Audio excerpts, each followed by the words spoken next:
سلطنت عثمانیہ ایک عظیم سلطنت ہے۔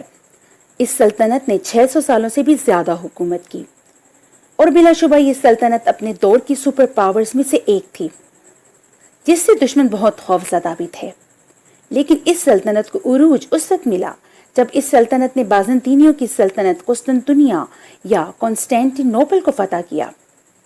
جی ہاں ناظرین، یہ جو شہر آج ترکی میں استنبول کے نام سے مشہور ہے اور ترکی کا کیپٹل بھی ہے، اسی شہر کا نام قسطنطنیہ ہوا کرتا تھا، جس کو اب استنبول کہا جاتا ہے۔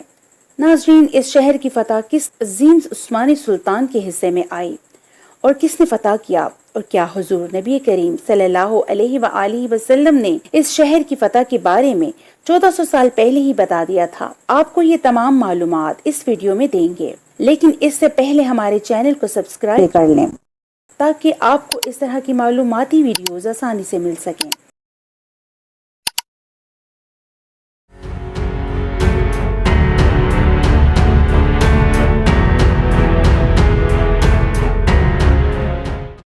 قسطنطنیہ یعنی آج کا استنبول ایک نہایت اہم شہر تھا۔ ارطغرل کی اولاد خلافت عثمانیہ کے یہ سلطان فتوحات پر فتوحات کر رہے تھے، لیکن یورپ کی طرف ابھی تک قدم نہیں رکھا تھا، کیونکہ یورپ کا دروازہ یہی شہر تھا یعنی قسطنطنیہ۔ لیکن یہ شہر فتح کرنا بے حد مشکل تھا۔ دراصل اس شہر کا ڈیفنس سسٹم بہت مضبوط تھا۔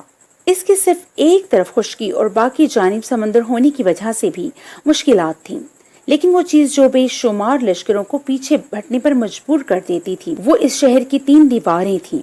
ان دیواروں پر توپوں کا بھی اثر نہیں ہوتا تھا اور باقی 2 سمت سمندر تھا، جس میں بڑی بڑی زنجیریں ڈال رکھی تھی تاکہ کوئی بھی اس شہر کو فتح نہ کر سکے۔ کئی دفعہ اس شہر کو فتح کرنے کے لیے لشکر آئے اور اس شہر کی دیواروں سے ٹکرا کر واپس چلے گئے۔ قسطنطنیہ کے بارے میں مشہور ہو گیا کہ یہ شہر فتح ہی نہیں ہو سکتا۔ ناظرین، حضور نبی کریم صلی اللہ علیہ وآلہ وسلم نے اپنی ایک حدیث میں فرمایا کہ یقیناً تم قسطنطنیہ فتح کر لو گے۔ وہ امیر بھی کیا باکمال ہوگا، وہ لشکر بھی کیا باکمال ہوگا۔ حضور نبی کریم صلی اللہ علیہ وآلہ وسلم نے یہ پیشن گوئی 1400 سال پہلے ہی کر دی تھی کہ تم اس شہر کو، جس کو ناقابل فتح سمجھا جاتا تھا، کو فتح کر لو گے۔ ساتھ ہی حضور نبی کریم صلی اللہ علیہ وآلہ وسلم نے ارشاد فرمایا کہ وہ عظیم لشکر اور وہ عظیم سلطان جو شہر قسطنطنیہ کو فتح کرے گا، اس لشکر کو بغیر حساب کتاب کے جنت میں ڈال دیا جائے گا۔ یعنی حضور نبی کریم صلی اللہ علیہ وآلہ وسلم نے اس لشکر کو دنیا میں ہی جنت کی بشارت دے دی تھی۔ اس حدیث مبارکہ کو سننے کے بعد متعدد صحابہ کرام نے اس شہر کو فتح کرنے کی کوشش بھی کی، لیکن وہ شہید ہو گئے اور اس شہر کو کوئی فتح نہ کر سکا اور سب اس کو ناقابل فتح کہنے لگے۔ بازنطینی سلطنت کی تاریخ میں قسطنطنیہ شہر پر کم از کم 24 دفعہ حملہ ہوا۔ سب سے آخری حملہ مسلمانوں کے عظیم الشان سپہ سالار سلطان محمد فاتح نے کیا۔ جی ہاں، سلطنت عثمانیہ کے سلطان محمد فاتح کو یہ اعزاز حاصل ہے کہ انہوں نے قسطنطنیہ شہر کو فتح کیا، جس کی تعریف خود حضور نبی کریم صلی اللہ علیہ وآلہ وسلم کر رہے ہیں۔ سلطان محمد فاتح کی عمر اس وقت صرف 11 برس تھی جب ان کے والد سلطان مراد نے ان کو اماسیہ ریاست میں گورنر اور سپہ سالار بنا کر بھیجا۔ محمد فاتح جب 19 برس کے ہوئے تو خلافت عثمانیہ کا تخت سنبھالا۔ اس وقت قسطنطنیہ کا بادشاہ قسطنطین تھا۔ دراصل سلطان محمد نے تخت نشین ہوتے ہی قسطنطنیہ پر حملہ کرنے کی تیاریاں شروع کر دی تھی۔ یہ ان کا مقصد بن چکا تھا۔ سلطان محمد فاتح نے پہلے تمام باقی دشمنوں کا صفایا کیا۔ وہ ایسے کہ انہوں نے امیر کرمانیہ سے صلح کر لی، چند بغاوتیں تھیں ان کو ختم کیا، اور 3 سال کے معاہدے پر ہونیاٹے سے بھی صلح کر لی۔ یہ سلطان محمد کو اطمینان ہو گیا کہ وہ سکون سے قسطنطنیہ پر توجہ دے سکیں گے۔ پہلا کام سلطان محمد فاتح نے یہ کیا کہ قسطنطنیہ سے تقریباً 5 میل کے فاصلے پر ایک قلعہ تعمیر کروانا شروع کر دیا۔ اس قلعے کی تعمیر کے دوران ترکوں کی کئی چھوٹی لڑائیاں قسطنطین کے سپاہیوں کے ساتھ ہوئیں، لیکن یہ بنتا رہا۔ یہ قلعہ سن 1452 کے موسم سرما سے پہلے تیار ہو گیا۔ باسفورس اب عثمانیوں کے قبضے میں تھا۔ کوئی جہاز سلطان محمد فاتح کی اجازت کے بغیر نہیں گزر سکتا تھا۔ اب سلطان محمد نے باقی تیاریوں پر توجہ دی۔ ادرنا میں سلطان محمد فاتح نے 1.5 لاکھ فوج اکٹھی کی، لیکن صرف یہ فوج کافی نہیں تھی اور چند مزید انتظامات کرنا بھی درکار تھے۔ اس شہر کے 2 اطراف سمندر تھا۔ زمینی افواج صرف ایک طرف سے حملہ کر سکتی تھی، لیکن یہ حصہ کافی مضبوط تھا۔ یہ کے بعد دیگرے 3 دیواریں اس حصے کی حفاظت کرتی تھی۔ اندرونی 2 دیواریں حد درجہ مضبوط تھیں۔ ہر دیوار کا درمیانی فاصلہ 60 فٹ کا تھا۔ دوسری اور تیسری دیوار کے درمیان 100 فٹ گہری خندق بھی تھی۔ یہ دیواریں 5ویں صدی عیسوی میں شہنشاہ تھیوڈوسس دوم نے اپنے دور میں بنوائی تھی اور اپنی مضبوطی اور طاقتور ہونے کی وجہ سے اب تک کے تمام حملے ناکام کر چکی تھیں۔ قسطنطنیہ کی فتح کے لیے ضروری تھا کہ ان دیواروں پر توپوں سے گولہ باری کی جائے۔ توپوں کا استعمال اس وقت ترک کر رہے تھے، لیکن سلطان محمد نے پرانی توپوں کو ناکام قرار دے کر نئی عظیم الشان توپیں بنوائی اور تاریخ میں پہلی بار اتنی بڑی توپ بنائی گئی۔ 6 اپریل سن 1453 857 ہجری سلطان محمد نے قسطنطنیہ شہر کا محاصرہ کر لیا۔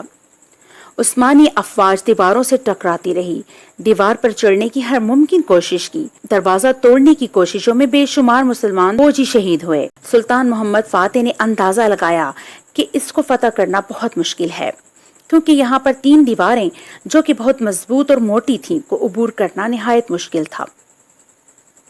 اب سلطان محمد فاتح ایک طویل سوچ میں مبتلا ہو گئے۔ کافی سوچنے کے بعد انہیں یہ خیال آیا کہ کیوں نہ پیچھے کا رستہ اختیار کیا جائے، کیونکہ سامنے کی دیواروں پر ڈیفنس کے لیے بہت زیادہ توپیں اور سپاہی وغیرہ موجود ہیں۔ حالانکہ پیچھے کا رستہ نہایت دشوار تھا، کیونکہ وہ ایک اوپر نیچے کھردرا رستہ تھا اور سلطان محمد فاتح کی فوج بحری فوج اور جہاز پر مشتمل تھی، اس لیے اس راستے پر چلانا اتنی بڑی فوج کو بہت مشکل تھا۔